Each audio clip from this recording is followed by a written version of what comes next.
This week on Jerusalem Dateline, a look at the Jewish claims to the land of Israel. You just scratch the surface and you find a rich Jewish culture and history of more than 3,500 years, ever since King David built Jerusalem. The real story behind the oldest land dispute in history.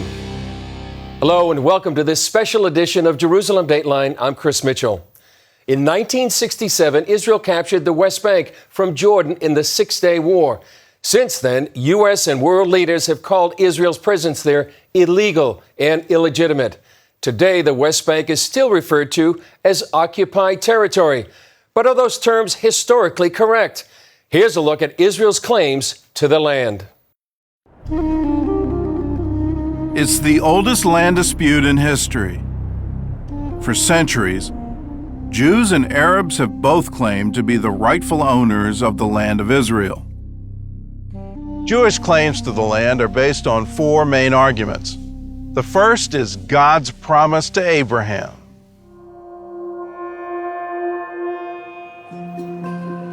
Israeli Prime Minister David Ben-Gurion often said that the Bible was the Jewish mandate for settling the land of Israel. In the book of Genesis, God gave the land to Abraham, Isaac, and Jacob, the patriarchs of Israel. And the rest of the Bible tells the story of their descendants in the land. Moses led the Jews back to Israel after their exile in Egypt. And roughly 400 years later, around 1000 BC, King David conquered the city of Jerusalem and built his capital there. But the story of the Jews isn't limited to the borders of modern Israel. Their footprints have been traced throughout Judea and Samaria, now the Palestinian West Bank. Bethel, where Jacob dreamed of a ladder to heaven. Shiloh, the resting place of the Ark of the Covenant. Bethlehem, the birthplace of King David. And Hebron, where the Jewish patriarchs are buried.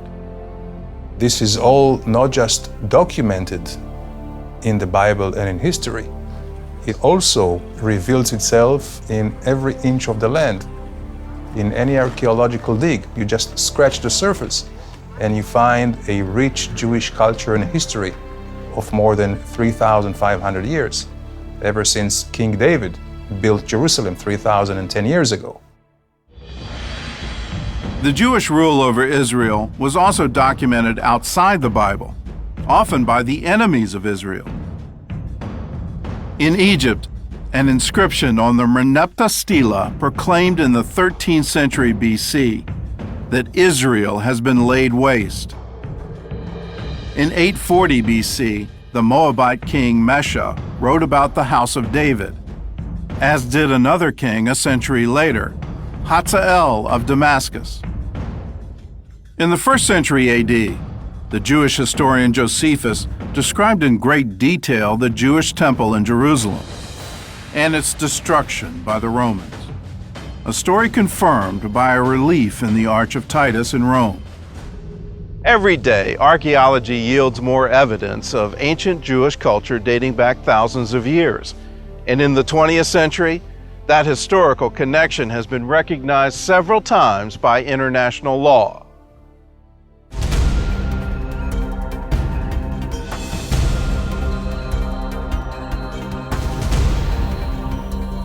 In 1917, British Foreign Secretary Arthur Balfour issued a declaration calling for a Jewish homeland in Palestine, also known then as southern Syria. Palestine included at the time all the territory which is now Israel, which is also Judea and Samaria, the West Bank, and Jordan. In 1920, Allied leaders gathered in San Remo, Italy to divide the remains of the Ottoman Empire. They created the San Remo Resolution, which incorporated the Balfour Declaration. The resolution was signed by the members of the League of Nations, and the British were put in charge of Palestine. That meant they were legally bound to help the Jewish people build a state there. 2 years later, in 1922, the League adopted the British mandate for Palestine, which recognized the historical connection of the Jewish people and the need for reconstituting their national home there. By that time, the land allocated to the Jewish people had been drastically reduced, with more than 75% of it going to the new Arab kingdom of Transjordan. The mandate was signed by all 51 members of the League of Nations, and once again, a Jewish state was guaranteed by international law. But 25 years later, that state still existed only on paper. And in 1945, the League was replaced by the United Nations. Article 80 of the UN Charter states that the UN would not alter existing states, peoples, or mandates, which means the UN legally recognized the right of the Jewish people to settle in Palestine, from the Jordan River to the Mediterranean Sea. The United Nations is the legal successor and inheritor of the League of Nations, which means all obligations, commitments, and pledges of the League of Nations must be upheld by the United Nations. Unfortunately, they did not do it in the case of Israel and the Jewish ownership over their land. In November 1947, the land intended for the Jews was divided once again. The UN voted to partition what was left of Palestine into two parts. 56% would be a Jewish state, with 43% going to an Arab state to be annexed to Jordan. Once again, a Jewish state was mandated by international law. Israel declared its independence in 1948, and a year later, the new state was admitted to the United Nations. But despite numerous legal endorsements, Israel's borders would still be disputed for decades to come, as Arab leaders incited violence against Israel. The Mufti, Hajj Amin al-Husseini, say, what they, the United Nations, write with ink, we destroyed by blood. Coming up, world leaders claim Israel's presence in the West Bank is a violation of international laws. But what do legal experts say? We examine Israel's legal claim to the land when we come back.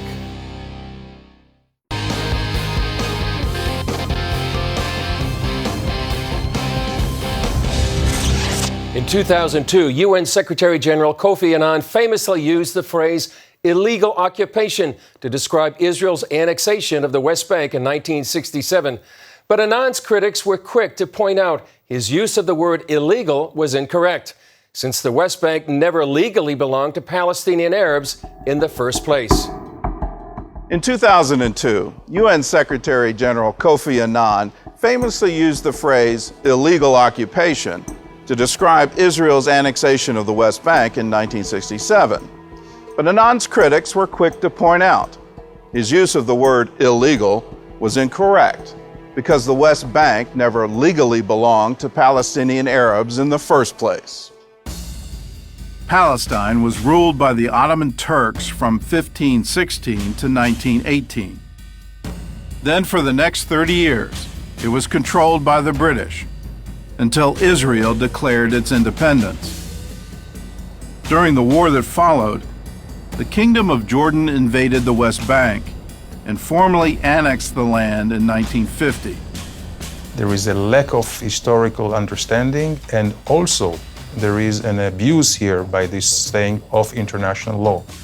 Since the West Bank, Judea and Samaria, was annexed by Jordan, it was a Jordanian territory, and in 1967, the 6 Days War, when Israel had, again, a campaign of self-defense, when three armies of Syria, Jordan, and Egypt were surrounding us, ready to drive us into the sea, Israel won the war, and as a result, we took into possession the West Bank, Judea and Samaria.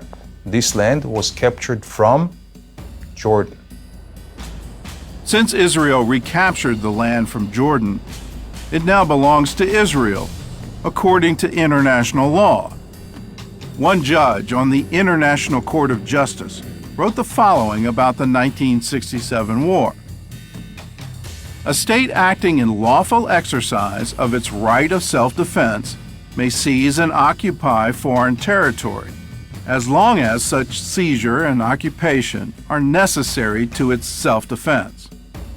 And where the prior holder of territory had seized that territory unlawfully, the state which subsequently takes that territory in the lawful exercise of self-defense has against that prior holder better title. We bought our land in the blood of our soldiers. We didn't start with a war. The Arabs started with a war. All over the world, the idea when someone started with a war and he failed, he paid the price. He paid the price. So why we have to pay the price now? The last claim the Jewish people make for the land of Israel focuses not on how they got it, but what they did with it.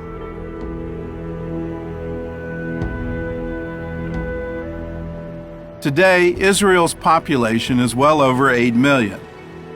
But in 1850, only 350,000 people lived in Israel and the West Bank. In 1857, the British consul in Palestine reported that the area was empty of inhabitants, and that its greatest need is a body of population. A decade later, British scientist H.B. Tristram wrote that whole villages there are rapidly disappearing from the face of the earth. And American writer Mark Twain wrote this about the Jezreel Valley. There is not a solitary village for 30 miles in either direction. There are 2 or 3 small clusters of Bedouin tents, but not a single permanent habitation. Today, many Palestinian Arabs claim that the Jews stole Arab land, evicted the owners, and left thousands of Arab farmers homeless. But is that the real story? Let's take a look. As early as the 1850s, Jewish people started buying land in Palestine, but their choices were limited by Arab sellers. The Arabs settled mainly in mountainous areas, and they did not offer those lands for sale. The Arabs wanted to sell land in places where they did not live, in places which they had left in the past. Records show that most of the land purchased by the Jews belonged to a small group of wealthy Muslim families, most of whom didn't even live in Palestine. The Arabs were from many walks of life. Effendis who lived in Beirut and in Damascus, as well as locals. Also people who lived in the rural villages. All of them were willing to sell their land. There was always more land available than the demand for them. From the beginning, the Jewish policy was clear. No Arabs were to be removed from their land against their will. In 1920, Zionist labor leader David Ben-Gurion announced that under no circumstances must we touch land belonging to fellahin or work by them. Only if a fellah leaves his place of settlement should we offer to buy his land at an appropriate price. The Jewish National Fund bought the lands legally in order to fully secure the ownership of these lands. The Arabs were not evicted from the lands. They received compensation and the full process for the lands. That compensation was documented by the British Peel Commission in 1937. The group had been sent to Palestine to investigate clashes between Arabs and Jews. Their report shows that of the 664 Arab workers dispossessed by land sales, 347 were resettled by the British government for free. The rest refused help and found employment elsewhere. Not only did the Jews buy the land legally, they also paid 10 times the normal rate. In 1944, the going rate for rich, fertile soil in Iowa was $110 an acre, while in Palestine, Jews were paying more than $1,000 an acre for arid, rocky land. They say They are crazy. They buy this land.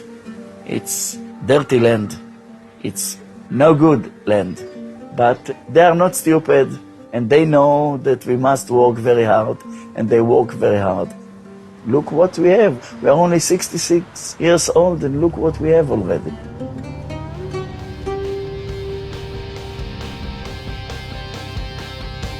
Up next, life in Palestine before and after the arrival of Jewish settlers, how they improved conditions for everyone in the Holy Land.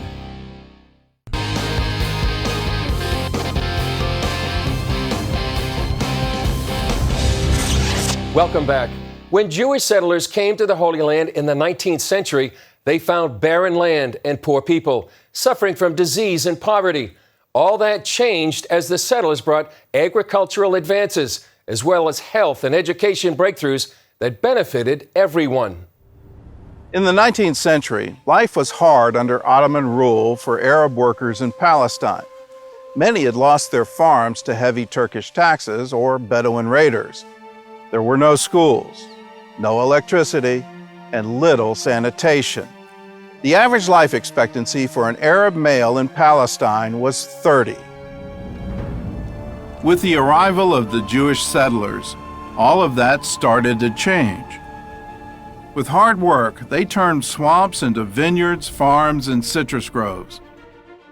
They introduced electricity to Palestine and improved the sanitation. They also worked to eradicate the mosquitoes that cause malaria. And the local Arabs benefited from their work. Over a 20-year period, the infant mortality rate for Arab children was cut in half, and the life expectancy for Arab men increased by 12 years. The Jewish landowners hired many of them to help work the land and paid them better than their Arab employers. First of all, following the purchase of land, the Arab population had income. With the help of this money, they could improve their living, and the Arab society could raise their standard of living.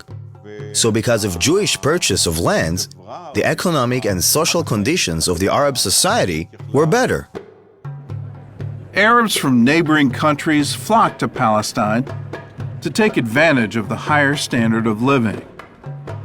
From 1922 to 1947, the total Arab population in Palestine more than doubled. In the city of Haifa, the number of Arabs increased by 290%. In Jerusalem, 131%, and in Jaffa, 158%. In 1939, Jewish scholar Martin Buber described the cooperation between Arabs and Jews in a letter to Mahatma Gandhi. The Jewish farmers have begun to teach their brothers, the Arab farmers, to cultivate the land more intensively. Together with them, we want to cultivate the land, to serve it, as the Hebrew has it. The more fertile this soil becomes, the more space there will be for us and for them. We have no desire to dispossess them. We want to live with them. By the time Israel declared independence in 1948, the Jewish people had already built a strong network of communal farms that stretched from the Galilee to the Negev. They'd also built schools, hospitals, roads, and cities. In other words, they were already functioning as an independent state. When Ben-Gurion declared the foundation of the State of Israel in 1948, he already had a base, a territorial foundation of lands and settlements. A large number of settlements spread throughout Israel. Settlements built on lands purchased by the Jewish people. Despite the valid historical and legal claims of the Jewish people to their land, Israel's borders are still being negotiated after nearly 7 decades of statehood. Even though there is no doubt, not historic, not moral, not archaeological doubt about the connection of Israel to the land and the land to Israel, Israelis are willing to compromise just in order to save lives, just in order to achieve peace. We will wait until we have a partner on the Palestinian side which is trustworthy, which does not believe in the destruction of Israel and the Jewish people as a way to build their own national narrative, and willing to live with us in peace and cooperation.